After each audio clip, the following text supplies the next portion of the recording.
welcome back everyone to another episode of Blind Boys Politics. I am Chris Baker. Nick is off for this Friday morning, and as with tradition, let's start off with today's weather and what it's going to look like this weekend. In Los Angeles, California, it is partly cloudy, 86 with a sunny weekend. In Houston, Texas, it is raining today, 94 with rain throughout the weekend. In Chicago, Illinois, it is partly cloudy, 74 with a partly cloudy weekend. In New York City, it is sunny and 74 with rain moving in Sunday afternoon. So, it's finally the weekend time. Thank God. I don't know about anyone else, but it's felt like a very long week, and I'm just glad the weekend's here. And if anyone was listening from Monday, I did get the chainsaw out of the tree. Everything appears to be fine. The only thing I have to do is readjust the chain, which shouldn't be too big of a deal, so knock on wood about that one. I hope it's really nice and easy. So my big plans this weekend is to finish trimming that apple tree, because I'm not going to let the apple tree win this battle. I am going to win.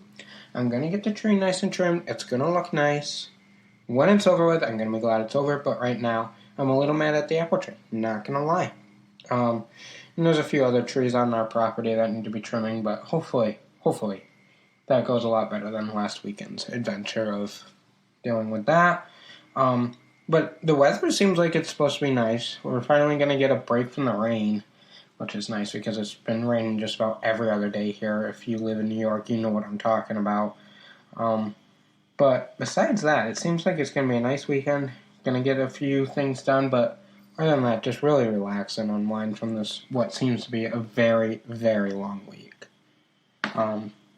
Well, anyways, let's get into this week's news for this Friday morning. The pandemic broke a tragic record according to the CDC. 93,000 people have died from a drug overdose in 2020.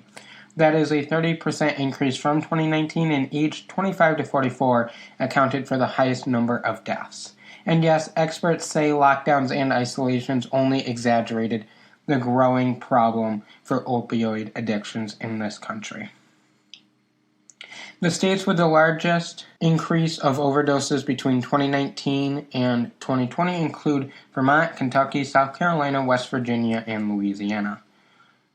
The culprit is fentanyl, caused 60% of the overdoses in 2020, but cocaine and meth also played a large role into that. There is no evidence that Americans started using drugs last year. The increased deaths most likely were people who already have been struggling with addiction. The data is provisional as states continue to report their total to the CDC. Overdoses take longer to report because of the lengthy investigation that is generally required to make that determination, but unfortunately those numbers are expected to rise as more states give their numbers into the CDC. If you are struggling with substance abuse addiction, there are so many ways to get help. Start with finding findtreatment.gov and search by your zip code, or if you want to talk to a person over the phone, you can call 1-800-462-4357 for the national helpline. Masks are back. The CDC reversed their role Tuesday, now saying everyone in K through 12 schools should be wearing a mask regardless of vaccination status. The CDC is recommending those who are living in areas of high or substantial COVID-19 transmission, which accounts for 2/3 of the U.S. counties, those who live with vulnerable, or those who have young children. This is all because of the new science that is coming out based off of the Delta variant. First, this is definitely an about phase from reporting back in May and school guidance this month, with the CDC said school kids who are vaccinated don't need to wear a mask in school. As of Tuesday, it has all changed. Second of all, how do you know if your city is in high or substantial transmission category? Well, you need to check with your health department's website, and you will be able to find that information on their website. Third, this is going to be difficult to put into action as some states have already officially prevented mask mandates and any kinds of vaccine mandates that may come. We will have to see how this works out in those states. And why is this happening? The CDC says the data is showing that the Delta variant is very different than the other strands of COVID-19. It is highly contagious, and it's causing dramatic spike in new cases across the country. there is also a significant number of people who are choosing not to get vaccinated. And to be clear, this new mask guidance has nothing to do with the effectiveness of the vaccine. The CDC says the vaccine is highly effective, it is safe, and it is protecting those who are fully vaccinated. The new science says there are rare cases of breakthrough infection for those who are fully vaccinated, but those people are not getting severely ill or dying. They may be able to spread it. The concern is not for the vaccinated people, but who are not eligible to get the vaccine, like kids and those with underlying conditions. And the concern is also for those who are choosing to not be vaccinated. Tuesday, the January 6th Commission held their first public hearing, and in case you missed, there has been another Republican added. The House Speaker appointed Adam Kinzinger, a Republican from Illinois. He will join fellow Republican Liz Cheney and 7 other Democrats already seated on the committee. They are tasked with getting to the bottom of what happened January 6th, and so what was expected for the first day? It was very similar to the 2014 hearings that looked into what happened with Benghazi. The members will sit there, listen to statements, and then ask questions of the witnesses of whom came to testify before them. Some are going to be coming willingly, and others will probably have to be subpoenaed. Tuesday, hearings began with an opening statement made by the committee chair, Representative Benny Thompson, and followed by another opening statement by Representative Liz Cheney. The first witnesses to testify were 2 Capitol Police officers and 2 Metro Police officers, who risked their lives defending the Capitol and the lawmakers on January 6th. The committee is also expected to show never-before-seen video footage from that day. So we heard what exactly happened in detail, the first one, a recap of that. We heard testimony from the 4 officers of what was really going on the day from their perspectives. Republican leaders like Kevin McCarthy and Senate Minority Leader Mitch McConnell did not watch, saying they had meetings all day. Committee Chair Ben Thompson says he believes they will be issuing subpoenas soon as the first day set the tone for what lies ahead. The officers described what was going on from their pain to their emotions. They described what they went through that day. Telling the truth shouldn't be hard.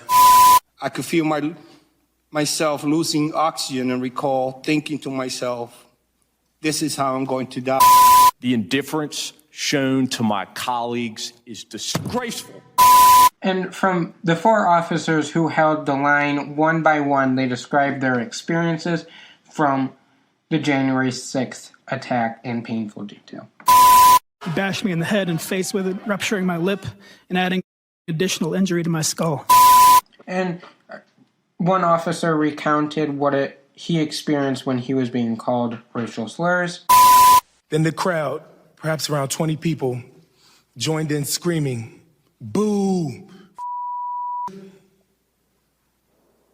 No one had ever called me a while wearing the uniform. Officers broke down as they were being beaten with weapons. Representative Liz Cheney asked one of the officers how they felt about former President Trump calling these people a bunch of loving people in a crowd. How does that make you feel? It's upsetting. And the hearing left many members in tears as the officers told their stories. And the next hearing has not been announced yet, but could be during the August recess that is coming up. And next, Walmart has said they wanted to support their workers. This week, they announced they were doing just that.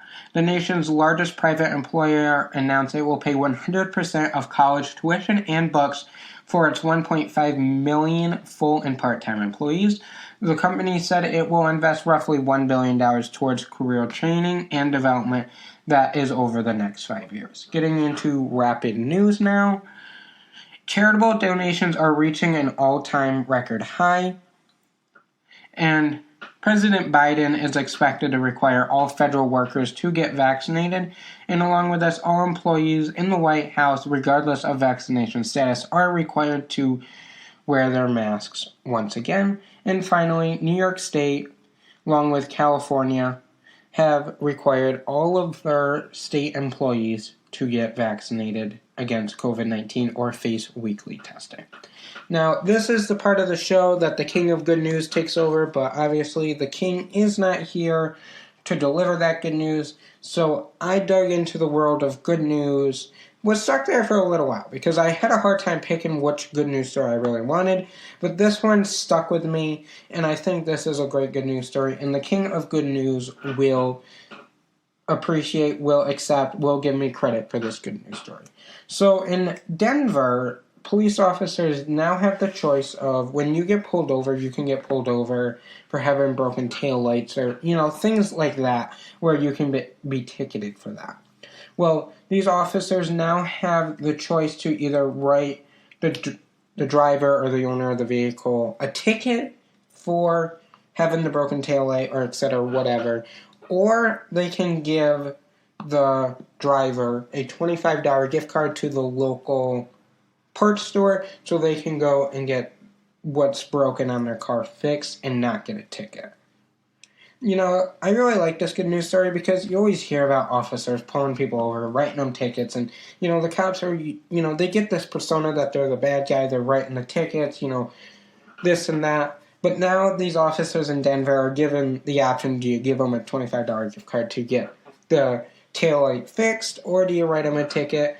And it seems like this has taken quite well with the community and, of course, the officers. The officers feel like they're helping the community, giving them the chance to go to the parts store and get their car fixed or face a ticket.